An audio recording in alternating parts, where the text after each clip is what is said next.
ఈ ఉగాది నుండైనా కోటీశ్వర్లవ్వాలనే కలను నెరవేర్చుకోండి. వెంటనే జేకేఆర్ గురువు గారికి కాల్ చేసి అపాయింట్మెంట్ తీసుకోండి. ఆయన నన్ను ఇంటి బయటే వదిలేసి వెళ్ళిపోయిండు అని ఈమంటుంది. లేదు, ఆమెకు అసలు నాతో ఉండడమే ఇష్టం లేదు అని ఆయన అంటున్నాడు. నాకు 4 years అయింది మేడం మ్యారేజ్ అయ్యి. అండర్స్టాండింగ్ లేదు మా ఇద్దరి మధ్య. బలవంతం పెట్టి పెళ్లి చేసుకున్నారు. కొట్లాడుకుంటారా? ఏం చేస్తారు అసలు? వైఫ్ అనేది ఆ అబ్బాయికి ఇంట్రెస్ట్ లేదు. తిరుపతి తీసుకెళ్తున్నారని చెప్పి నువ్వు ఇక్కడే ఉండు అని చెప్పేసి వదిలేసి వెళ్ళాడంట. వదిలేసాడా, వదిలిపెడతా అన్నాడా, ఏంటది? తర్వాత కొట్లాడుకున్న వాళ్ళు అయినా పెళ్ళైన కొత్తలో కలిసి ఉంటారు బేసిక్గా. అసలు ఫస్ట్ ఆఫ్ ఆల్ విడాకుల కేసుకి ఒక రీజన్ ఉండాలి కదా, ఎందుకు అమ్మాయిని వదిలేస్తున్నావు అనడానికి. ఏమని పెట్టిండ్రు? అన్నం తినట్లేదు, ఏదైతే మాకు ప్రాబ్లం అవుతుంది మా ఇంట్లో, ఆ రీజన్ పెట్టి విడాకుల. The most of the cases కి క్రుయాలిటీ గ్రౌండ్స్ మీద డైవర్స్ తీసుకుంటారు ఎక్కువ. ఈ ఆర్డర్ని క్యాన్సిల్ చేసి మళ్ళీ కేసు రన్ చేయడం స్టార్ట్ అవుతుంది. మళ్ళీ రీఓపెన్ చేసినట్టయితే వీళ్ళ విడాకులు రద్దయినట్ట.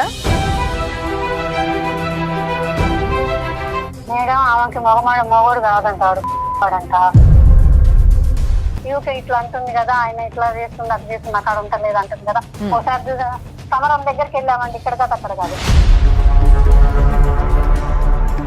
పచ్చిగా మాట్లాడొద్దు కానీ అనొద్దు కానీ ఎట్లా అంటే మా ఆయనకు లేదు. ఫస్ట్ నైట్ ఉంటుంది కదా మేడం, అప్పుడు ఒక్కటే కలిసింది, ఇంకా మళ్ళీ తర్వాత కలవలేదు లేదు మేడం. ఏంటి మరి ఇట్లే ఉంటారా విడాకుల? ఏంటి అసలు? తనతో కలిసి ఉండాలని నాకు కోరుకుంది. సుమన్ టీవీ ప్రేక్షకులకి నమస్తే. లైవ్ జర్నీ కార్యక్రమానికి స్వాగతం. Eko Tejas world class electric bike అతి తక్కువ ధరలోనే. ఈరోజు ఒక తమ్ముడు ఒక అక్క ఈరోజు మా దగ్గరకు వచ్చి మా అక్కను వదిలేసిండు మా బావ అని అంటున్నారు.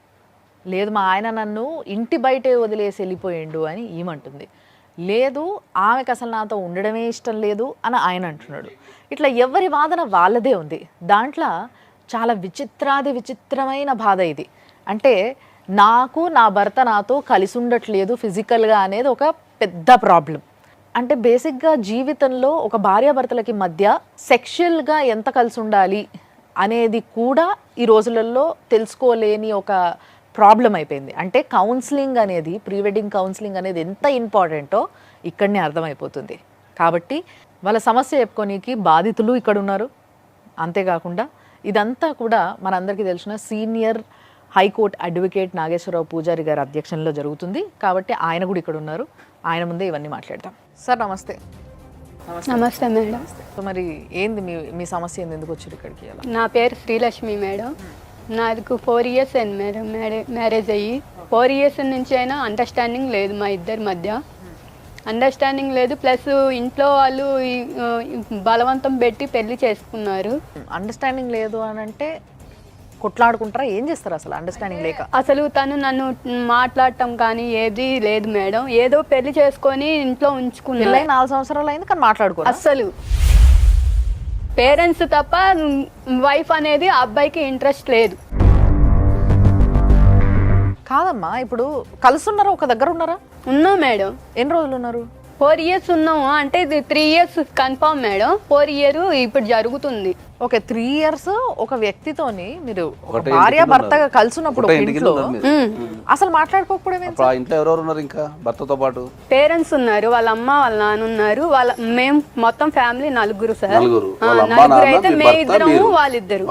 మా పేరెంట్స్ చెప్తే సరేలా అని చెప్పేసి వచ్చి మాట్లాడారు. ఎందుకు అబ్బాయి అని మా పేరెంట్స్ వాళ్ళు వచ్చి అడిగినప్పుడు అమ్మాయి నన్ను ఇట్లా అంటుంది అట్లా అంటుంది అవన్నీ మనకి తెలియదు. నేను అసలేం అనలేదు, వాళ్ళు వేరు కామిచ్చి చెప్తున్నారు. మీరిద్దరు ఒక రూమ్ లో ఉండేటోళ్ళ? ఉన్నాం మేడం. ఉన్నా కూడా తను నాతో అసలు ఏమి లేదు. వస్తాడు నైట్ 1కి వస్తాడు మేడం. 1కి వచ్చి ఇంకా అబ్బాయి మొబైల్ చూసుకోవడం, పడుకోవడం, అంత మించి ఏం లేదు మేడం. నువ్వు మాట్లాడా? అస్సలు. నువ్వు ప్రయత్నించినావు ఎప్పుడైనా మాట్లాడడానికి కానీ, లేకపోతే ఆయనతో కలిసి బయటకు వెళ్ళడానికి కానీ, ఏదైనా ఎక్కడికైనా? బయటకంటే అప్పుడప్పుడు వెళ్తాం మేడం. వెళ్ళినా కూడా ఇంకా మామూలుగా వెళ్ళి మూవీకి అలా వెళ్ళొస్తాం. ఇంత ఆర్టిఫిషియల్ గా ఉండగలుగుతారని నాకు ఇప్పుడే అర్థమవుతుంది అసలు నిజంగా. అసలు పెళ్లి కొత్తలో ఇద్దరికి సంబంధం లేకున్నాడు. ఒక ఆడ మగ అంటేనే బేసిక్గా ఆపోజిట్ జెండర్స్ అట్రాక్షన్ ఎక్కువ ఉంటుంది ఇద్దరి మధ్యలో. కొత్తగా ఎంత ఇష్టం లేని వాళ్ళైనా తర్వాత కొట్లాడుకున్న వాళ్ళైనా పెళ్ళైన కొత్తలో కలిసి ఉంటారు బేసిక్గా. కానీ వీళ్ళు మొదటి నుంచే కలిసి ఉండటం లేదు, మాట్లాడడం లేదు అంటే అరేంజ్డ్ మ్యారేజ్ అమ్మా మీది? ఆయన ఏం చేస్తారు? మా ఆయన accountant sir. Accountant private private మిల్లో రైస్ మిల్లో అకౌంటెంట్. ఓకే. మీరైతే ఏం జాబ్ చేయరు? లేదు. పెళ్ళైన తర్వాత ఇమిడియట్లీ 8 months ఉన్నారా లేదా మధ్యలో ఉన్నారా? మేము 2 years దాకా పేరెంట్స్ వాళ్ళ ఇంట్లోనే ఉన్నాము. సరే అని చెప్పేసి ఇట్లానే గొడవలు అవుతున్నాయి అని చెప్పేసి పెద్ద మనుషులో కూర్చోబెట్టారు. పెద్ద మనుషులో కూర్చోబెట్టినప్పుడు ఇట్లా మీరు వద్దనుకుంటున్నారు, ఒకసారి చూడండి, ఒకసారి చూసినాక ఆ అమ్మాయిని బయట ఉంచి చూడండి, చూసినాక తర్వాత అప్పుడు కాదనుకుంటే మీరు మళ్ళీ అప్పుడు ఏదో ఒకటి డిసిషన్ తీసుకొని ఏదో ఒకటి చెయ్యండి అని అన్నారు. అంటే సరే అని చెప్పేసి పెద్ద మనుషులు అని 1 year 8 months ఉంచారు. 8 months ఉంచినాక మా ఫాదర్ చనిపోయారని చెప్పేసి నేను మా ఇంటికి వచ్చాము. అందరం వచ్చాము, 4 వచ్చాము. వచ్చినాక సరేలా అని చెప్పేసి 4 వచ్చాము. వచ్చినాక అయిపోయినాక మళ్ళీ అది చనిపోయినాక తీసుకొని వెళ్ళాలా లేదా? తీసుకొని వెళ్ళకుండా ఏం చేశారు, మీ ఇంట్లో ఎవరు లేరు కదా ఆడపిల్ల, నువ్వు ఉండు, 16వ రోజు అయిపోయినాక తీసుకొని వెళ్తాము అన్నారు. సరే అని చెప్పేసి అట్లానే వెళ్ళాము. వెళ్ళాక 1 month కూడా అంత 1 నెల కూడా ఇంకా అట్లానే కంటిన్యూ ఏదో ఒకటి గొడవ పెట్టడం, తన్నడం, తిట్టడం, అట్లా ఇష్టం వచ్చినట్టు మాట్లాడారు. కొడతాడా? నేను కొడతాడు మేడం. డ్రింక్ అలవాటు ఉంది మేడం తనకి, తాగొచ్చి కొడతాడు. ఆ పెస్టేజన్ ఇప్పుడు ఆఫీస్లో పెస్టేజన్ కూడా కలిపి నన్ను ఇష్టం వచ్చినట్టు కొట్టతాడు మేడం. నువ్వు ఎప్పుడు అడగలేదా ఎందుకు నాతో మాట్లాడలేవు, మళ్ళీ కొట్టడం ఏంటి అసలు? అడిగా మేడం, అడిగినా కూడా వాళ్ళ పేరెంట్స్ లేదు, నేను మాట్లాడను. మరి ఇష్టం లేకపోతే పెళ్లి ఎందుకు చేసుకున్నాడు? ఏం సమాధానం చెప్పట్లా. మేము కూడా వాళ్ళ ఇంటికి వెళ్ళినప్పుడు అండి, ఇప్పుడు మేము 4 వెళ్ళాం. మేము 1 వెళ్తే 5 దాకా వాళ్ళు పెద్ద వాళ్ళు తెచ్చుకున్నారు. మమ్మల్ని 5 గంటలు కూర్చోబెట్టి రోడ్డు మీద ఇంట్లోకి రానివ్వలే. అంటే వచ్చారు, కూర్చున్నారు, ఒక 5 నిమిషాలు కూర్చోబెట్టారు. ఇక్కడే ఉన్నా, పక్కనే ఉన్నా, అక్కడ ఉన్నా, ఇక్కడ ఉన్నా అని చెప్పి వాళ్ళు చుట్టాలందరికి ఫోన్ చేసుకొని చిన్నగా వచ్చారు తీరగా. కాదబ్బా, ఇప్పుడు నువ్వేమైతావు ఈమెకి? నేను సొంత తమ్ముడిని అండి. ఇంట్లో ఈ మొక్కతే కదా ఆడపిల్ల? అవునండి. మీరెంతమంది? మేము మొత్తం 3 పిల్లలం అండి. నేను, అన్నయ్య, అక్క. మీ అన్నయ్య ఉన్నారా? చనిపోయారండి. మీ అన్న గాని, మీరు గాని, మీ నాన్న గాని ఒక ఆడపిల్లకి పెళ్లి చేసేటప్పుడు చూసుకోవాలి కదా. మా మదర్ చనిపోయి June 10కి చనిపోయారు, 20లో చనిపోయారు. చనిపోయిన 3 daysకి వచ్చి ఇట్లా సంబంధం ఉంది చేసుకుంటారా అని అడిగారు. ఫాదర్ అన్నారు నాకు తెలీదు, నేను చెయ్యను, మా అబ్బాయి ఉన్నాడు, మా అబ్బాయి చూసుకుంటాడు ఏదైనా. అంటే ఈ అబ్బాయి కాదు, ఇంకో అబ్బాయి, ఆ అబ్బాయి చూసుకుంటాడు, చూసుకొని అన్నీ మాట్లాడుకున్నాక చేసుకుంటాము అన్నారు. సరే అని చెప్పేసి ఆ అబ్బాయి ఏం చేశాడంటే, ఇప్పుడు ఆ అబ్బాయి అంతా బాగానే ఉంది, వాళ్ళందరూ సంపాదించే వాళ్ళే కదా, అమ్మాయిని బాగానే చూసుకుంటారా అని ఉద్దేశంతో అబ్బాయి చేశాడు. నువ్వు ఇష్టంగానే చేసుకున్నావా పెళ్లి? ఇష్టంగానే చేసుకున్నాం మేడం. పెళ్లికి ముందు మీ ఇద్దరు మాట్లాడుకున్నారా అమ్మా? మాట్లాడాము సార్, 1 month మాట్లాడాము. అప్పుడు మీ మీద ఇంట్రెస్ట్ చూపించింది బాగానే? అంటే ఫోనే కదా సార్, ఫోన్లోనే 1 month మాట్లాడాడు. మీ మీద ఇంట్రెస్ట్ చూపడం కానీ అంటే బాగానే మాట్లాడాడు. ఆ 4 రోజుల్లో నీకు ఎప్పుడు డౌట్ రాలేదా? వచ్చినాయి మేడం, వచ్చినా కూడా సరేలే మనకి ఇంకెవరు లేరు చేసుకుంటామన్నారు కదా, మంచిగా చూసుకుంటామనే ఆలోచనతో మనం చేసుకున్నాం. పోనీ పెళ్లి తర్వాత ఇంకెవరితోనన్నా కలిసి ఉన్నాడా మీ ఆయన? ఇంకెవరితోనన్నా రిలేషన్ ఉందా మీ ఆయనకి? ఉన్నాయి. వేరే రిలేషన్ ఉందా? ఉంది. ఇంకో అమ్మాయి ఉంది జీవితంలో? ఉంది. ఎప్పటి నుంచి? పెళ్లికి ముందు నుంచి ఉందా? పెళ్ళప్పుడు స్టార్ట్ అయిందా? ఎప్పుడు? పెళ్లికి ముందు నుంచే ఉంది. పెళ్లికి ముందు నుంచే ఉంది. ఇప్పుడు కూడా అమ్మాయితో మాట్లాడతాడా? తిరుపతి తీసుకెళ్తున్నారని చెప్పి మా ఊరు మధ్యలోనే కదా, అక్కడ వదిలేసి నువ్వు ఇక్కడే ఉండు అని చెప్పేసి వదిలేసి వెళ్ళాడంట. రోడ్డు మీద కొట్టేసి వెళ్ళిపోయాడంట. ఏ ఊరు మీది? పిడుగురాలు మేడం. వదిలేసాడా, వదిలి పెడతా అన్నాడా, ఏంటది? వదిలేసి వెళ్ళిపోయాడు మేడం. బయట వదిలిపెట్టి వెళ్ళిపోయాడు, రోడ్డు మీద వదిలేసి వెళ్ళిపోయాడు. మరి నువ్వెట్లా ఆగిపోయావు? మరి నువ్వు వెళ్ళలే? వెళ్తే ఆడ నన్ను నెట్టేసి నేను కారు ఎక్కుతున్నా కూడా నెట్టేసేసి కారు మీద నుంచి ఫోన్ ఇచ్చాడు మేడం. ఇంత విచిత్రంగా ఉన్నాడు మనిషి. ఆ మనిషి ఏంటో అర్థం కావట్లేదు అసలు. వేరే సంబంధం ఉంది అని ఈవిడ అంటున్నారు, కానీ ఈవిడ పైన ఇష్టమే లేదు. నెలకి ముందు అంటే పెళ్లికి నెల ముందు మాత్రం బాగా మాట్లాడిండు, పెళ్లి తర్వాత మాటలు లేవు. పెద్ద మనుషుల సహాయంతో వాళ్ళు 8 నెలలు వాళ్ళు విడికాపురం పెట్టమంటే పెట్టారు. అక్కడ కూడా ఏదో నామకే వస్తే వచ్చిపోతాడు, నామకే వస్తే ఏదో రావాలి కదా అని వచ్చి అన్నం చేస్తే తినడంట, టిఫిన్ చేస్తే తినడు, నాకు నచ్చలేదు, నాకు వద్దు. బయట తింటాడా? వాళ్ళ అమ్మ దగ్గరికి వెళ్ళి తింటారు. అట్లా వెళ్ళి బండి మీద వెళ్ళి ఇంకా వాళ్ళ ఇంట్లోనే తింటాం కానీ ఎన్నింటి మీ దాకా అత్తకి నీకు బాగానే ఉండేదా? లేదు మేడం. కొట్లాడుకునే వాళ్ళ మీరిద్దరు? అంటే కొట్లాడుకోవడం అంటే ఏం లేదు, తిట్టుకోవడం మాత్రం ఉంది. అంటే ఆమె తిట్టడం, నేను తిట్టను. అంటే ఈ పని చేయట్లేదు, నీకు పనికి రాదు, అసలు పనికి మాలని. ఇప్పుడు నోరెత్తి నువ్వేం అనలేదా? నేనేమి అనలేదు మేడం. ఆమెనే అయితే నేనేమి అనలేదు మేడం. మీ మామయ్య గారు ఎప్పుడు చెప్పలేదా? ఎప్పుడు పెద్ద ఆయన కదా ఆయన, పెద్ద ఆయన భార్య ఏది చెప్తే మొగుడు. అంతేగానా? ప్రతి నిమిషం ఒకరినొకరు ఇట్లా కంటికి రెప్ప కాసుకోవాల్సింది భార్య భర్తలు ఒకరినొకరు. వాళ్ళిద్దరే కలిసి ఉండేది లేకపోతే, వాళ్ళిద్దరికే ఇష్టం లేకపోతే, ఏదో ఇప్పుడు పేరెంట్స్ అన్నారు కదా అని మీరు మాట్లాడుకోకుండా, మీకు ఒక అండర్స్టాండింగ్ లేకుండా, మీకంటూ ప్రీ వెడ్డింగ్ కౌన్సిలింగ్ లేకుండా, ఇలాంటివి ఏవీ లేకుండా మీరు పెళ్ళిళ్ళు చేసుకొని ఈ విధంగా జీవితాలు నాశనం చేసుకుంటే, ఇప్పుడు పాపం ఆ పిల్లకి ఏం అర్థం కావట్లేదు. అంటే నా జీవితం ఎందుకు నాశనం అయిందో నాకే అర్థం కావట్లేదు అనే స్టేజ్లో ఉందామా? సో ఇప్పుడు తీసుకెళ్ళాలంటున్నాడా? లేదు మేడం. ఏంటి మరి ఇట్లే ఉంటారా? విడాకులా ఏంటి అసలు? మేడం నాకు అయితే న్యాయం కావాలి మేడం. దాంతో కలిసి ఉండాలని నాకు కోరిక. నువ్వు కలిసి ఉండాలనుకుంటున్నావు కానీ ఆయన నేను రానియట్లే మేడం. మరి ఇంటికి వెళ్ళి అడిగినావా నువ్వు ఒకసారి? ఏదో ఎలా పడితే అలా మాట్లాడతారు కదా, అలా మాట్లాడారండి. వాళ్ళ లాయర్ని తీసుకొచ్చారు, అయిపోయినాయి మా ఇంతే మేము ఇంతే అన్నట్టు. అంటే కేసు వేసిండ్రా? ఈ విడాకులు కోసం అని చెప్పేసి కోర్టులో కేసు వేసారంట. ఆయన లాయర్ ఏం చెప్తున్నాడు, అది కోర్టులో కేసు నడుస్తుంది, అప్పటిదాకా మీ ఇంట్లో ఉంచుకోండి. అసలు ఫస్ట్ ఆఫ్ ఆల్ విడాకుల కేసుకి ఒక రీజన్ ఉండాలి కదా, ఎందుకు అమ్మాయిని వదిలేస్తున్నావు అనడానికి. ఏమని పెట్టిండ్రు? అన్నం తినట్లేదు, ఏదైతే మాకు ప్రాబ్లం అవుతుంది మా ఇంట్లో అని మాకు రీజన్ చెప్పిన విషయం. ఆ రీజన్ పెట్టి విడాకుల? ఇప్పుడు ఆ విడాకుల కేసు పెండింగ్ ఉందా, ఏమైంది అది? ఎక్స్పార్టీ కింద మీరు నోటీసులు తీసుకోలేదని చెప్పేసి కోర్టులో క్లోజ్ చేసేసారు. పేపర్ ఉందా ఏమన్నా మీ దగ్గర? ఉందండి.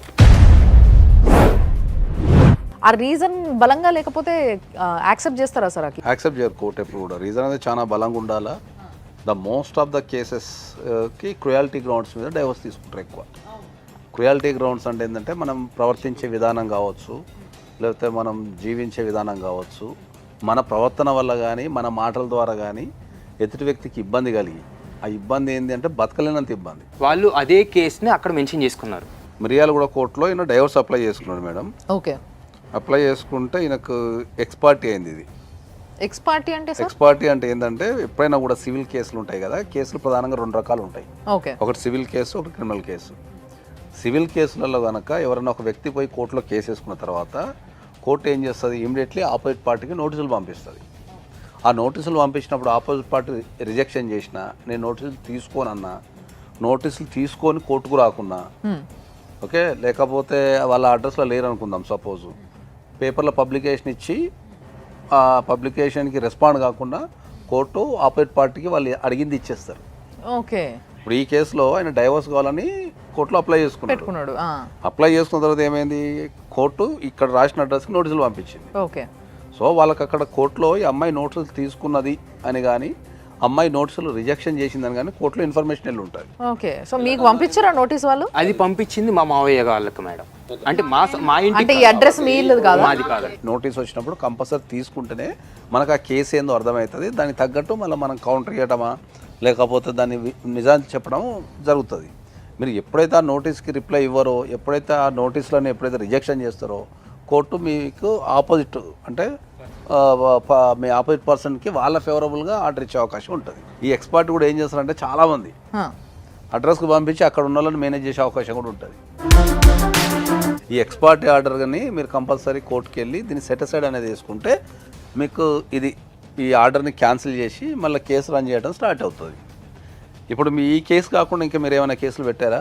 ఏం లేదు. ఒకవేళ కేసుని మళ్ళీ రీఓపెన్ చేసినట్టయితే వీళ్ళ విడాకులు రద్దయినట్ట? విడాకులు ఇయ్యనట్టు. అప్పుడు మళ్ళీ కోర్టు మళ్ళీ ట్రయల్స్ చేసి మళ్ళీ 1 yearకో 2 yearsకో మొత్తం ఈమె సాక్ష్యాలు ఏమున్నాయి, ఆయన ఏమున్నాయి అన్ని పరిశీలించి ద కోర్ట్ విల్ డిసైడ్. ఎప్పుడైనా కూడా చట్టం ఏం చెప్తుందంటే ఒక జెన్యూన్ జడ్జిమెంట్ ఇవ్వాలా అంటే ఇద్దరు సైడ్లు ఇంటనే జెన్యూన్ జడ్జిమెంట్ ఇవ్వగలుగుతారు.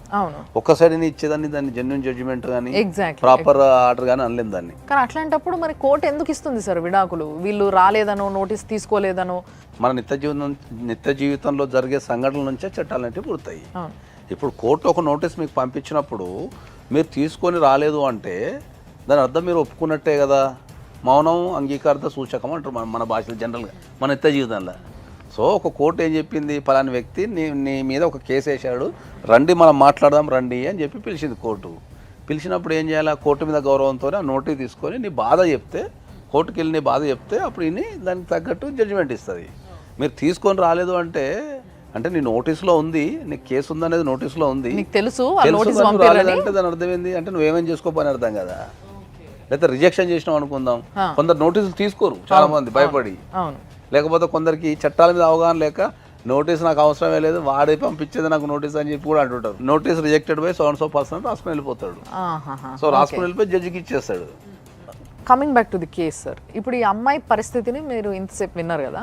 సో ఈ లెక్కన వీళ్ళు కేసుని రీఓపెన్ చేయించుకున్నప్పుడు వీళ్ళ తరఫున వీళ్ళ వాదన వినిపించాలి కంపల్సరీ, రైట్? అప్పుడు వీళ్ళు పెట్టుకోవాల్సినవి ఏంటి సార్ ఈ ఇప్పుడు ఈ కేసు కాకుండా ఏంటంటే అమ్మా, ఇప్పుడు ఆపోజిట్ పార్టీ డైవర్స్ కావాలని వేసిండు, మీకు డైవర్స్ కావాలని వేసిండు కాబట్టి మీకు క్రుయాలిటీ గ్రౌండ్ మీద వేసిండు. అంటే క్రూరత్వంగా ఈ సెక్షన్ కూడా పెద్ద ఏమి కరెక్ట్ కూడా ఏం రాయలే, 13(1) రాసింది కానీ జనరల్గా 13(1) అయ్యే రాయాలి. కాదు సార్, అది కూడా మ్యారేజ్ డేట్ కూడా తప్పే. అడ్వకేట్ ఆఫీస్లో కానీ లేకపోతే కోర్టులో కానీ కొన్ని వందల అప్లికేషన్ పోతున్నప్పుడు ఏంటంటే ఒకటో రెండో మిస్టేక్స్ అనేవి మనం కొట్టేటప్పుడు జరుగుతుంటాయి. కాబట్టి ఆ ఒక్కదాని బేసిస్ మీదనే కోర్టు ఏం డిస్మిస్ ఏం చేయదు, మ్యారేజ్ జరిగిందా లేదా అనేది పాయింట్. ఆమె క్రూరత్వంగా ప్రవర్తిస్తుంది అనేసి ఒక కారణమే పెట్టారు. మీకు మీ భర్తతో కలిసి ఉండాలి అనుకుంటే మీరు వెళ్ళి ఆర్సీఆర్ అనే పిటిషన్ వేసుకోవాలి, రెస్టిట్యూషన్ ఆఫ్ కాంజుగల్ రైట్స్ అంటాం మనం. అంటే నా భర్తతోని కలిసి జీవించేటట్టు నాకు ఆర్డర్ ఇవ్వండి అని చెప్పి మీరు వేసుకోవాలి. అప్పుడు ఏంది, జడ్జి మొదట 2 అప్లికేషన్లు ఉంటాయి, భర్త ఏమో డైవర్స్ అడుగుతుంటాడు, భార్య ఏమో కలిసి ఉంటే ఆడుంటుంది. సో ఈ 2 అప్లికేషన్లు కలిసి జడ్జి పరిశీలించి దాన్ని ఏం చేయాలని డిసైడ్ చేస్తారు. వీళ్ళ అత్తగారితో ఫోన్ మాట్లాడే ప్రయత్నంలో ఉన్నాం మేము. ఒక్క నిమిషం. హలో హలో హలో, నమస్తే అమ్మా. మేము సుమన్ టీవీ నుంచి ఫోన్ చేస్తున్నామమ్మా. మీ కోడలు ఇక్కడ ఉంది, మణికంఠ మీ అబ్బాయి కదా. సో మరి మీ కోడలు ఇక్కడ వచ్చి కూర్చున్నారు, నన్ను ఇట్లా ఇంటి దగ్గర వదిలేసిండ్రు, నన్ను తీసుకుపోతలేరు, నా భర్త పెళ్ళై 4 సంవత్సరాలు అవుతుంది నాతో కలిసి ఉండట్లేదు, నన్ను కొడుతున్నాడు అని చెప్తుందామా. మేడం ఆమెకి మొగోడు కాదంటాడు ఫస్ట్ నుంచి వాళ్ళ అమ్మ నాన్న నాకు అంత అదే ఏదింపులు. అంటే మీ కోడలు అనిందా అట్లా? వాళ్ళు అనబట్టే కదా ఒక్కసారి ఏం తెలవ కన్నదక్క అని వాళ్ళ నాన్నకు అర్థం చెప్పకొచ్చింది. అంటే ఆ అమ్మాయి చెప్తుందమ్మా, ఆ అమ్మాయి ఏమంటుందంటే నా భర్త 4 సంవత్సరాల్లో 3 సంవత్సరాలు ఒకటే ఇంట్లో కలిసి ఉన్నారంట కదా మీరందరూ, కలిసి ఉన్నా గానీ భర్త నన్ను ముట్టుకోలేదు అని చెప్తుందామా. మరి ఇప్పుడు మొగడు ఎందుకంట మరి అంటుంది మరి నన్ను ముట్టుకోలేదు, నేనంటే ఇష్టం లేదు, కానీ ఇంకో అమ్మాయి ఉంది ఆయనకి అని చెప్తుందామా. ఇంకొక అమ్మాయి ఉంటే ఏది ఎట్లా పోతుంది, ఎట్లుంటది అమ్మాయి మా పిల్లలు చేసుకున్నాక చేతులారా నాశనం చేసుకున్నా జీవితం. మరి ఇప్పుడు సరే ఏదైనా ఆరోగ్య సమస్యలు ఉన్నాయంటే ఇద్దరిని డాక్టర్ దగ్గరకు పంపించినరా మరి మీరు? చూపించాం, మా వాడికి లేదని చెప్పేది ప్రకారం చేస్తే వాళ్ళు అన్నారు కదా, యూకే ఇట్లా అంటుంది కదా, ఆయన ఇట్లా చేస్తుంది అది చేస్తుంది అక్కడ ఉంటలేదు అంటుంది కదా. ఒకసారి సమరం దగ్గరికి వెళ్ళామండి, ఇక్కడ కాదు అక్కడ కాదు, విజయవాడ సమరం దగ్గరికి వెళ్ళాం. మీ వాళ్ళ వాళ్ళతో ఏం లేదు, ఎందుకు మాట్లాడుతున్నావు ఆమె తెలియదయ్యా అని చెప్పాడు. నేను హాస్పిటల్ కూడా చూపించాను మేడం ఆమెకి. ఆమె ఏమన్నదంటే ఏమో గర్భసంచి ఇచ్చుకోవట్లేదు మేడం అంటే ముట్టయినాక. ఆమె నెలలు కూడా సరిగ్గా రాకపోయేది, అంత ముందు రాకపోయేదంట. మరి ఇక్కడికి వచ్చినాక మరి నెల వస్తుంది కొద్దిగా అవుతుంది అన్నది. అయితే మరి ఎమ్మటైతే చూడరు కదా మేడం పెళ్ళైన పిల్లల కోసం. ఆమె చెప్పేసి 1 సంవత్సరం ఆగిన కానీ చూపిస్తూనే ఉన్నా. చూపిస్తే ఆయనకు చూడరు అని మేడం దగ్గర అంటే అన్నది కదా, అమ్మాయి ఆయనకు చూడు కదా, నీదే ప్రాబ్లం ఉంది. హలో హలో, మణికంఠ గారా అండి? అవునండి, ఎవరు? నేను సుమన్ టీవీ నుంచి రమ్య మాట్లాడుతున్నా అండి. చెప్పండి. ఇప్పుడు ఇక్కడ మీ వైఫ్ ఉన్నారు, మీ వైఫ్ మీ బామ్మర్ది ఇద్దరు ఇక్కడికి వచ్చి ఉన్నారు, నాకు నా భర్త కావాలి నేను ఇంటికి వెళ్తా అని అంటుంది ఆ అమ్మాయి. ఇప్పుడు ఏమైనా కలిసి ఉండలేదు అంటున్నారు కదండి, ఇప్పుడు అది అనకుండానే ఆమెకు పచ్చిగా మాట్లాడొద్దు కానీ అనొద్దు కానీ, ఎట్లా అంటే మా ఆయనకు లేదు అని ఇట్లాంటి మాట పక్కింటి వాళ్ళకి ఇంటి వాళ్ళకి చెప్తారండి. ఒక్కసారి అంటే వదిలేశాను, నేను మొత్తం మాటలు మాట్లాడొద్దని పెద్ద మనుషులతో కూర్చోబెట్టి చెప్పాను. సరే అన్నది.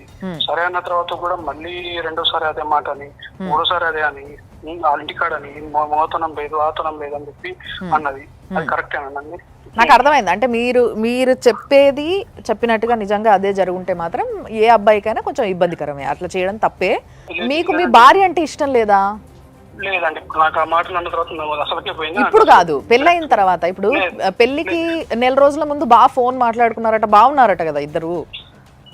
బాగా మాట్లాడుకోలేదండి, ఏదో సాయంత్రం మార్నింగ్ మామూలు మాట్లాడాము. ఎందుకు, మీకు ఇష్టం లేదా మరి? పెళ్లి ఇష్టం లేక చేసుకున్నారా, ఇష్టం ఉండి చేసుకున్నారా? ఇష్టం ముందే చేసుకున్నాను, ఇష్టం లేక చేసుకోలేదు అనలేదు నేను. ఇష్టం ముందే చేసుకున్న తర్వాత ఇవన్నీ మాటలు మాట్లాడిన తర్వాత ఎట్లుంటారు ఇప్పుడు మూడు అన్న తర్వాత ఉంటాడు. అంటే పెళ్లి ముందే మాట్లాడిందా మీతో ఇవన్నీ? ఇవన్నీ కాదు, పెళ్లి అయిన తర్వాత మాట్లాడింది అంతా. ఓకే, పెళ్ళైన తర్వాత అసలు పెళ్లి అయినప్పటి నుంచి అసలు మాటలే లేవు అని చెప్తుంది అమ్మాయి. మరి మీకు అట్టెట్లుంటాయండి, ఉండకుండా ఎట్లుంటో చెప్పండి. అదే అందుకే అడుగుతున్నా, అమ్మాయి చెప్పింది నాకు ఒక వర్జను, మీ వర్జన్ ఏంటనేది అడుగుతున్నా నేను. ప్లస్ ఇప్పుడు ఎవరైనా సరే ఎంతసేపు చేస్తారండి? మా అంటే ఒక సరే బయట వచ్చిపోతుంది అంటే బయటికి వచ్చిందా, మంచి వద్దు చెడు వద్దు, ఎంతసేపు ఉన్నా తప్ప ఇంకేమీ లేదా. ఒక్క నిమిషం, ఏంటంటే అమ్మాయి చెప్తున్నది వాళ్ళ ఇంటి దగ్గర ఎవరు లేకున్నా కూడా బయటే వదిలేసి వెళ్ళిపోయినారంట. ఎందుకు అంతగా, అంత కక్ష ఎందుకు మరి? చెప్పేదేనండి, ఇవన్నీ మాటలు పడితే ఏడపడతానండి, నాకు అర్థం కాదు. ఆ ఇంట్లో 10 రోజుల నుంచి అన్నం తినకుండా కూర్చుంటే చచ్చిపోతే ఎవరి ప్రాబ్లం, ఎవరు రెస్పాన్సిబిలిటీ అండి? మీరు భర్త కదండి, అడగాలి కదా ఎందుకు తినట్లేదని, తినిపించాలి కదా. నాకు ఆకలి కావట్లేదని మాట్లాడుతున్నామా అంటే ఏం చేయండి మరి? అనుకున్నాను ఇంటికాడ వదిలిపెట్టి వచ్చేసి నాకు ఇవన్నీ ఫ్రీ కార్డులు ఉన్నాయని చెప్పి వద్దు అనుకున్నాను నేను. ఇంకా అంటే మీకు ఇంకొకరితో ఎవరితోనో సంబంధం ఉంది అని అంటుంది మరి? లేదు, ఎవరో చెప్పమనండి మరి, నాకు ఎవరో చెప్తే నేను కూడా పోతాను అక్కడికి. మరి మీ దగ్గర ఏమైనా ప్రూఫ్లు ఉన్నాయమ్మా ఆయనకి ఏమైనా సంబంధం ఉందని? వాళ్ళ ఫోన్లోనే ఉన్నాయని చెప్పేసి చూసారు అంతే. తనని కొట్టారంటున్నారు, మరి ఎందుకు కొట్టారు మీరు? చెప్పేదేనండి, ఈ మాటలు మాట్లాడుతుంటే ఒక్కసారి కాదు 2 సార్లు కాదు, ఊకే మాట్లాడుతుంటే ఏమన్నా మరి నీకు బుజ్జగిని చెప్పినా వినట్లేదు, ఒక దెబ్బేసిన అప్పుడు కూడా ఏం లేదు. మరి ఏం చేద్దాం చెప్పండి? ఇప్పుడు ఆమె ఏమంటుందంటే నాకు నా భర్త కావాలి అని చెప్పేసి ఆ కేసుని తిరిగి ఓపెన్ చేపిస్తా అంటుంది. నాకైతే అవసరం లేదండి, నాకైతే అది వాస్తవం. ఎంత కొట్టుకున్నా సరే నేను చావడానికి చెప్తాం, కానీ నాకైతే అవసరం లేదు. ముందే చెప్తున్నా, అది కూడా వాస్తవం. 4 రోజుల కింద ఫోన్ చేసి 50 లక్షలు ఇస్తే నేను వదిలేస్తా అని మాట్లాడిందా లేదా అడగండి. రికార్డింగ్ ఉందా అండి ఏమైనా మీ దగ్గర? రికార్డింగ్ ఐఫోన్ అంటే నాది రికార్డింగ్ లేదు. సో ఇప్పుడు మీ ఆయనకు 2 రోజుల కింద ఫోన్ చేసినామా, నిజమేనా ఇది? ఫోన్ చేయటం అయితే వాస్తవమే మేడం. నేనైతే ఏది మాట్లాడలేదు. ఇట్లా ఏందయ్యా మరి నా జీవితం ఇట్లా నాశనం చేసావేంది అని అడిగాను, అంత మించి నేను ఏది మాట్లాడలేదు మేడం. సరే, మీ ఇద్దరికి మధ్యలో కలిసి ఉండాలని ఉండేనా లేదా అనేది పక్కకు పెడితే, మీరిద్దరు కలవాలనే ప్రయత్నంలో జరిగిన విషయాలు బయట చెప్తున్నాం అనేసి అంటున్నాడు. బయట చెప్పలేదు మేడం, మా పేరెంట్స్కే ఒక్కరికే చెప్పాను. దానికన్నా ముందు మీరిద్దరు డిస్కస్ చేసుకున్నారు. అయ్యా మరి ఇట్లా ఉంది, మరి ఇంకొంచెం ట్రై చెయ్యి అని అడిగాం. అడిగితే నాకు అవసరం లేదు, నేను చెయ్యను, నాది ఇంతే అని మాట్లాడాడు. సరే అని చెప్పేసి సరే ఇట్లానే అంటున్నాడు కదా అని వాళ్ళ పేరెంట్స్కి చెప్పాను, వాళ్ళ మదర్కే చెప్పా. ఇట్లా అంటున్నాడు అత్తయ్య, మరి ఏం చేయాలి అని. సరే అని చెప్పేసి సరే అని అట్లానే ఆగిపోయా. 1 year దాకా ఆగిపోయా. ఫస్ట్ నైట్ ఉంటుంది కదా మేడం, అప్పుడు ఒక్కటే కలిసింది, ఇంకా మళ్ళీ తర్వాత కలవలేదు మేడం. సో అసలు మీ ఇద్దరికి అసలు ఫీలింగ్సే లేవు మేడం. ఆ అబ్బాయికి అంటూ లేదు, నాకున్నాయి. సో సార్, బేసిక్గా మీరు మొత్తం విన్నారు, అంతా మన ముందే జరిగింది. సో వాళ్ళిద్దరు తల్లి కొడుకులు కూడా మాట్లాడినరు మనతోని. సో ఇద్దరికి ఒకరిపైన ఒకరికి అట్రాక్షన్ లేదు బేసిక్గా. ఈ విషయం క్లియర్గా అర్థమవుతుంది. ఈమెకి ఇష్టం ఉన్నా ఆయన రావట్లే అని ఏమంటుంది. ఇదే మెయిన్ సమస్యగా కనిపిస్తుంది తప్పితే వేరే ఏ సమస్య కనబడతలేదు వీళ్ళ రిలేషన్లో. సో ఇలాంటి సమస్యను మరి ఏం చేయాలంటారు? అసలు దీన్ని ఎట్లా తీసుకోవాలి? కౌన్సిలింగే కంపల్సరీ. వీళ్ళు కలవకపోవడం అనేది ఒరిజినల్ సమస్య. అవును, ఆ ఒరిజినల్ సమస్య నుంచే మిగతా అన్నీ ఉత్పన్నమైపోయి వీళ్ళిద్దరి మధ్యలో ఈ అపోహలకు కానీ వాటికి కానీ దారితీసింది ఇది. సో వీళ్ళు ఒకవేళ కనుక కలిసి ఉండాలి అనుకుంటే మాత్రం డెఫినెట్లీ ఈ కౌన్సిలింగ్ ద్వారా అయితే వీళ్ళు 100% మార్చగలిగే అవకాశం ఉంది. ఆయనకు డైవర్స్ వచ్చినాయి కాబట్టి, ఎక్స్పార్టీ డైవర్స్ వచ్చినాయి కాబట్టి ఆయన స్ట్రాంగ్గా నేను కంపల్సరీ కోర్టుకి వెళ్తాన్నాడు కాబట్టి వెళ్ళిండు కాబట్టి రాకపోవచ్చు. ఏం కన్సిడర్ చేస్తారు? అసలు ఏమీ లేవు ఇద్దరి మధ్యలో, రిలేషన్ ఎత్తైతే లేదు అసలు. ఒకదానికి వీళ్ళు చెప్తున్న దానికి ప్రూఫ్ లేదు, వాళ్ళు అంటున్న దానికి ఇది లేదు. సో ఇప్పుడు ఈ అమ్మాయి కనుక కలిసి ఉంటా అంటే మాత్రం మనం డెఫినెట్లీ ఆర్సీఆర్, ఇంతకుముందు మనం చెప్పినట్టు ఆర్సీఆర్ పిటిషన్ వేసుకుంటే అక్కడ జడ్జి గారు కౌన్సిలింగ్ చేస్తారు. ఓకే, అప్పుడు తప్పకుండా రావాల్సిందే అబ్బాయి కూడా. డెఫినెట్లీ రావాలి. ఓకే, ఇప్పుడు ఇది రీఓపెన్ అయిన తర్వాత దీంట్లో కూడా కౌన్సిలింగ్ అడగచ్చు, దీంట్లో కూడా కౌన్సిలింగ్ అడగచ్చు, దాంట్లో కూడా కౌన్సిలింగ్ అడగచ్చు. ఓకే. ఫ్యామిలీ కేసులలో ఎప్పుడైనా ఏంటంటే ఎవరైనా డైవోర్స్ చేసినప్పుడు అది ఫస్ట్ కౌన్సిలింగ్ కానీ మీడియేషన్ కానీ పంపిస్తారు. అక్కడ సమస్యను ఐడెంటిఫై చేస్తారు. ఎగ్జాక్ట్లీ ఈమె వర్షన్ వింటారు, వాళ్ళ వర్షన్ వింటారు. విన్న తర్వాత ఇప్పుడు మనం ఏదైతే చేస్తున్నామో సేమ్ అక్కడ కూడా అంతే. వీళ్ళకి ఎగ్జాక్ట్లీ ఏముంది, ప్రాబ్లం ఏముందని ఐడెంటిఫై చేసి వాళ్ళని కలపడానికి కానీ లేదా ఒకవేళ కలిసి ఉండలేము అనుకుంటే వాళ్ళని డైవర్స్ వైపు కానీ తీసుకెళ్తారు. ఇద్దరి మధ్యలో కొట్లాటలు లేవు, ఒక కౌన్సిలింగ్తో సెట్ అవుతుందని అనుకుందాం. సెట్ అయితే మంచిదే, అవ్వకపోతే ఈమె పరిస్థితి ఏంటి మరి? ఆమెకి ఎవరున్నా లేకపోయినా ఆమెకు చట్టం అయితే అండగా ఉంది కదా. చట్టం అయితే ఎప్పుడు ఆమె తరపున నిలబడుతుంది తప్పకుండా. ఇప్పుడు అదే చెప్తున్నాం మనం. ఆమె గనక కలిసి ఉండాలి అనుకుంటే ఆమె ఇప్పుడు చేయాల్సింది ఆర్సీఆర్ అనే పిటిషన్ వేసుకోవచ్చు. లేదు అనుకుంటే వెళ్ళి అత్తగారింట్లో కూడా ఉండొచ్చు. ఆమె డైరెక్ట్గా వెళ్ళిపోయి ఉండొచ్చు అని మీరు చెప్తున్నారు సార్. ఇంట్లోకి కూడా రాని అట్లా చుట్టుబట్టి ఈడ్చి కొడుతున్నారు సార్. మీరు డొమెస్టిక్ వైలెన్స్ కింద మీరు కేసు వేసుకోవచ్చు. రెసిడెన్స్ ఆర్డర్ అని ఉంటుంది. డొమెస్టిక్ వైలెన్స్ అనేది వేరు, డౌరీ హరాస్మెంట్ కేసు వేరు. డొమెస్టిక్ వైలెన్స్ అనేది ఒక సివిల్ కేసు. అది కోర్టులో వేసుకుంటాం మనం, లేదా ప్రొటెక్షన్ ఆఫీస్ దగ్గర వేసుకుంటాం. ఓకే. ఈ హరాస్మెంట్ అనేది భార్యని హరాస్మెంట్ చేయటం అని కానీ లేకపోతే డౌరీ డిమాండ్ చేయటం కానీ ఇది క్రిమినల్ కేసు. ఇది పోలీస్ స్టేషన్లో వేసుకుంటాం. ఈ రెండు డిఫరెంట్. చాలా మంది ఏంటంటే ఈ రెండు ఒకటే అనుకుంటారు. డిపి యాక్ట్ అంటారు. డిపి యాక్ట్ అంటే ఏంది? Dowry prohibition act. అందరూ డిపి యాక్ట్ అంటే డొమెస్టిక్ వైలెన్స్ యాక్ట్ అని అందరూ అనుకుంటుంటారు. డొమెస్టిక్ వైలెన్స్ ఏమో మనకు ఆడపిల్లలకి ఏమైనా ఇబ్బంది కలిగినప్పుడు దాంట్లో చాలా దగ్గర నాకు తెలిసి ఒక 20 to 25 రిలీఫ్స్ ఉన్నాయి దాంట్లో. ఇప్పుడు ఈమె వర్కింగ్ ఉమెన్ కాదు కాబట్టి మెయింటెనెన్స్ వేసుకోవచ్చు. ఓకే. ఒకవేళ ఆ వ్యక్తిని పెళ్లి చేసుకోవడం ద్వారా ఆమె జీవితాన్ని కోల్పోయింది అనుకుంటే కాంపెన్సేషన్ వేసుకోవచ్చు, అలిమనీ కూడా వేసుకోవచ్చు. 498 కేసు వేసాం సార్ ఫస్ట్లోనే. అంటే ఈ కేసు రాకముందు వేసాము. వాళ్ళు ఏంటంటే డబ్బు చూస్తున్నారు కానీ మనిషిని వాల్యూ అనేది చూడట్లేదు. పోలీసులు ఏంటంటే లేదమ్మా వాళ్ళు ఏది అంటున్నారు అది అంటున్నారు, మేనేజ్ చేసేసి డబ్బులతో వెళ్ళిపోతున్నారు. వాళ్ళకెళ్ళి సపోర్ట్ వస్తుంది కానీ మాకెళ్ళి సపోర్ట్ అంటే ఎవరు లేరు. ఇప్పుడు ఎప్పుడైనా సరే ఒక ఆడపిల్ల వెళ్ళి ఒక పోలీస్ స్టేషన్లో కేసు పెట్టినప్పుడు ఏంటంటే జనరల్గా ఆడపిల్ల సైడ్ నిలబడతారు పోలీసు వాళ్ళంతా. ఓకే. ఒక్కసారి నువ్వు అప్లికేషన్ ఇచ్చిన తర్వాత డెఫినెట్లీ వాళ్ళని పిలవాల్సిందే. పిలిచిన తర్వాత అక్కడ కూడా కౌన్సిలింగ్ చేస్తారు. ఫ్యామిలీ ఇష్యూ కాబట్టి జనరల్గా ప్రతి ఫ్యామిలీ ఇష్యూలో ప్రతి దగ్గర కౌన్సిలింగ్ ఎందుకు చేస్తారు అంటే ఏంటంటే వాళ్ళకి ఏమన్నా ఆవేశం కానీ లేకపోతే అర్థం చేసుకునే తత్వం కానీ ఒక రెండు డిఫరెంట్ వ్యక్తులు కలిసినప్పుడు ఏంటంటే వాళ్ళిద్దరు కలిసి సాగడానికి కొంచెం టైం పడుతుంది. ఆ టైం పట్టే క్రమంలో అపార్థాలు ఇట్లా చేసుకొని విడిపోతారేమో అని చెప్పేసి ప్రతి దగ్గర కౌన్సిలింగ్ అనే సెషన్ పెడతారు. 498 కంప్లైంట్ ఇచ్చినప్పుడు ఏంటంటే వాళ్ళని కూడా పిలిచి కౌన్సిలింగ్ ఇస్తారు. కౌన్సిలింగ్ ఇచ్చిన తర్వాత మళ్ళీ అక్కడ కూడా సేమ్ ప్రాసెస్. కౌన్సిలింగ్ ఇచ్చిన తర్వాత కలిసి ఉంటా అంటే మళ్ళీ టర్మ్స్ అండ్ కండిషన్స్ రాసి నువ్వు ఇచ్చిన పిటిషన్ని క్లోజ్ చేస్తారు.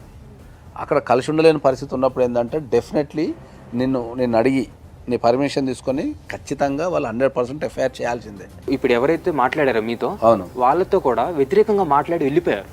ఆ పెద్ద మనుషులతో కూడా వ్యతిరేకంగా. అవును, మాకు అవసరం వాళ్ళు స్ట్రాంగ్గా ఫిక్స్ అయిపోయింది అంటే ఇర్రెస్పెక్టివ్ ఆఫ్ ద సిచ్యువేషన్ నేను అమ్మాయిని కలిసి ఉండలేను అనేది వాళ్ళు చాలా స్ట్రాంగ్గా ఫిక్స్ అయిపోయారు. ఇంతకుముందు మీరు అన్నట్టు పోలీస్ స్టేషన్లో కనుక కేసు తీసుకోకపోతే మీరు ఆయన పై అధికారి, ఇప్పుడు ఒక పోలీస్ స్టేషన్లో తీసుకోలేదు, ఒక ఎస్ఐ స్థాయిలో సిఐ స్థాయిలో తీసుకోకపోతే వాళ్ళ పై అధికారికి కంప్లైంట్ ఇవ్వచ్చు. ఇది కూడా కాకపోతే మీరు డైరెక్ట్ కోర్టుకి వెళ్తే కోర్టే డైరెక్ట్ ఎఫ్ఐఆర్ చేసేస్తారు, కోర్టు చేస్తారు. డిఎస్పీకి వెళ్ళి 498 కేసు ఓపెన్ చేపిద్దామంటే మేము స్పందనలు వేసినప్పుడు వాళ్ళు ఒకటే అన్నారు, ఆల్రెడీ విడాకులు వచ్చిన తర్వాత నువ్వు 498 కేసు వేసేది ఏంటి, ఎక్కడుంది ఈ చట్ట ప్రకారం అని చెప్పేసి మమ్మల్ని బెదిరించారు. మీరు ఎప్పుడైతే మీరు పోలీస్ స్టేషన్కి వెళ్ళి కంప్లైంట్ ఇచ్చినప్పుడు వాళ్ళు ఈ డాక్యుమెంట్ చూపిస్తున్నట్టుంది, నాకు డైవర్స్ అయిపోయింది అని చెప్పి డాక్యుమెంట్ చూపిస్తున్నట్టుంది. ఇది పూర్తి డైవర్స్ కాదు, ఇది ఎక్స్పార్టీ డైవర్స్ అంటారు దీన్ని. ఇది మనకు అందరికి అర్థమయ్యే భాషలో, అంటే టెక్నికల్గా కాకుండా ప్రతి సామాన్య వ్యక్తికి అర్థమయ్యే భాషలో అంటే హాఫ్ డైవర్స్ అన్నట్టు, అంటే సగమే. మళ్ళీ దీన్ని రీఓపెన్ చేస్తే ఇది మళ్ళీ ఈ కాగితం పనికిరాంది అయిపోతుంది.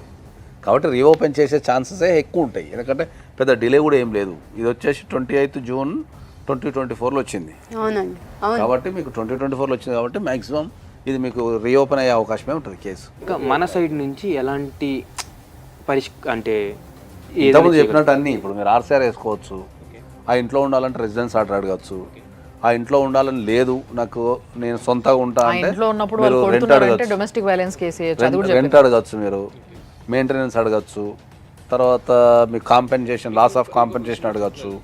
ఇంకా మీకు ఇప్పుడు ఈ మొత్తం సినారీలో ఏంటంటే ఇప్పుడు ఈ డాక్టర్ సమరం దగ్గరికి తీసుకెళ్ళినప్పుడు మిమ్మల్ని తీసుకెళ్లారా వాళ్ళే చేయించుకున్నారా? వాళ్ళే చేయించుకున్నారు. వాళ్ళే అంటే చేయించుకున్నారు. అబ్బాయి వాళ్ళ అమ్మ వెళ్ళి చూపించుకున్నా, అది కూడా మాకు చెప్పలేదు. ఆహా, నేను ఇంట్లోనే ఉన్నప్పుడు ఇంట్లోనే ఉంటే ఎక్కడికి వెళ్తున్నారు అత్తయ్య అని మా హస్బెండ్ని అడిగాను, అత్తయ్యని అడిగాను. ఆయనకు ఆరోగ్యపరమైన సమస్యలు ఏదైతే లైంగికంగా ఆరోగ్యపరమైన సమస్యలు ఉన్నాయని మీరు ఫీల్ అయితే, ఇది నేను అందరికి చెప్తున్నా ఏంటంటే, మీతో పాటు అందరికి చెప్పేది ఏంటంటే, మీరు కోర్టులోకి వెళ్ళి దానికి సంబంధించి టెస్ట్ చేయండి అని చెప్పి కూడా పిటిషన్ వేసుకోవచ్చు. ఓకే, కోర్టు బాగా ఎక్స్పర్ట్ ఉన్న డాక్టర్స్ దగ్గరికి అలా పంపించి కోర్టు రిపోర్ట్ తెప్పించుకుంటుంది. ఓకే, ఆ అవకాశం కూడా ఉంటుంది. ఒకవేళ ఆయన లైంగికంగా యాక్టివ్ లేడు, పార్టిసిపేషన్ లేదు అంటే మీరు అక్కడి నుంచి కూడా రిపోర్ట్ తెప్పించుకోవచ్చు. ఒకవేళ ఆ రిపోర్ట్లో కనుక గవర్నమెంట్ నుంచి వచ్చిన రిపోర్ట్లో కనుక ఆయన లైంగికంగా స్ట్రాంగ్గా లేడు అని కనుక వస్తే మీరు డెఫినెట్లీ మీరు 100% మీరు కాంపన్సేషన్కి హ్యూజ్ కాంపన్సేషన్ అంటే పెద్ద మొత్తంలో మీరు కాంపన్సేషన్ వచ్చే అవకాశం ఉంటుంది. ఇప్పుడు వరకు సార్ మీకు చెప్పాల్సినవి అన్నీ చెప్పినారు. సో మీకు లీగల్గా మీకు ఒక క్లారిటీ వచ్చింది, రైట్? వచ్చిందా? ఇంకేమైనా డౌట్ ఉందా? లీగల్గా అయితే ఎలాంటి అంటే ఇప్పుడు ఆర్సీఆర్ ఒకటి వాళ్ళు ఏమన్నా కాంప్రమైజ్కి వచ్చి జనరల్గా కాంప్రమైజ్ చేసుకొని కలిసి ఉండటానికో విడిపోవడానికో అంటే అది మీకు పిల్లలు లేరు కాబట్టి మీరు డిసిషన్ తీసుకోవచ్చు. ఇంకొక సలహా ఏంటంటే, పెళ్ళైన తర్వాత ఇట్లాంటి డిస్ప్యూట్స్ ఉన్నప్పుడు కలిసే ప్రోగ్రామ్ పెట్టుకోకండి. ఏదన్నా కారణం వల్ల ఇట్లా సగం డిస్ప్యూట్స్ ఉన్నప్పుడు ప్రెగ్నెన్సీ అయితే కనుక చాలా ప్రాబ్లం అవుతుంది. మాకు లీగల్గా ప్రాబ్లం అవుతుంది. పుట్టిన పిల్లలు తండ్రి లేక తల్లి లేక వాళ్ళు కోర్టు చుట్టూ పుట్టినప్పుడు తిరగాలి. పిల్లల బతుక అన్యాయం అయిపోతుంది వీళ్ళ వల్ల. పెళ్ళైన తర్వాత ఒక 1-2 years వెయిట్ చేసి ఇద్దరికి జీవితాంతం కలిసి ఉండగలుగుతాం అంటేనే పిల్లల్ని కనాలి. ఒకటే ఏంటంటే, ఇప్పుడు వరకు మీరు ఏం కొట్లాడుకున్నారు, ఏమైంది, ఇదంతా పక్కకు పెట్టి నువ్వెంత కొట్టుకొని ఇక్కడ దాకా తీసుకెళ్ళకండి. ఉన్నది ఉన్నట్టుగా అట్లే ఉంచి కరెక్ట్ ఒక ప్లేస్లో ఉంది, దాన్ని మీరు ముందుకు తీసుకెళ్ళండి లీగల్గా మాత్రమే. అర్థమైందా? ఈ విధంగా తీసుకెళ్ళి కొంచెం ప్రశాంతంగా ఉండండి. లీగల్గా మీరు కరెక్ట్గా వెళ్తే మాత్రం కంపల్సరీ మీకు న్యాయం జరుగుతుంది. మీకు ఒకవేళ లీగల్గా ఏమైనా ప్రాబ్లం ఎదురైంది, మీకు అర్థం కాలేదంటే నాకు ఫోన్ చేయండి, నేను I will guide you as a expert advocate. I will guide you. Okay, done. అర్థమైంది కదా? Thank you madam. Thank you so much sir. Thank you అమ్మా. Thank you madam. చూసారు కదా, చాలా విచిత్రమైన బాధ ఇది. సో ఇలాంటి ఒక విచిత్రమైన బాధ వచ్చినాక మాకు కూడా ఏం చేయాలనో అర్థం కాలేదు. బట్ కంప్లీట్లీ అడ్వైస్తోని వాళ్ళకు ఒక సొల్యూషన్ దొరికింది. దాన్ని తగ్గట్టుగా కరెక్ట్గా పాటిస్తే వాళ్ళతో పాటు ఇలాంటి ప్రాబ్లమ్స్లో ఉన్న వాళ్ళు ఎంతోమంది చెప్పుకోలేక ఇంట్లోంచి బయటికి రాలేక ఇట్లా లోపల గింజుకుంటున్న వాళ్ళకి కూడా ఆన్సర్ దొరికిందని అనుకుంటున్నాం. లీగల్గా భారతదేశం మొత్తం కూడా స్ట్రాంగ్ అవ్వాలి, అదే మా యొక్క ప్రయత్నం. కాబట్టి మీ అందరికీ సమాధానం దొరికిందని అనుకుంటూ చూస్తూనే ఉండండి సుమన్ టీవీ లైవ్ జర్నీ.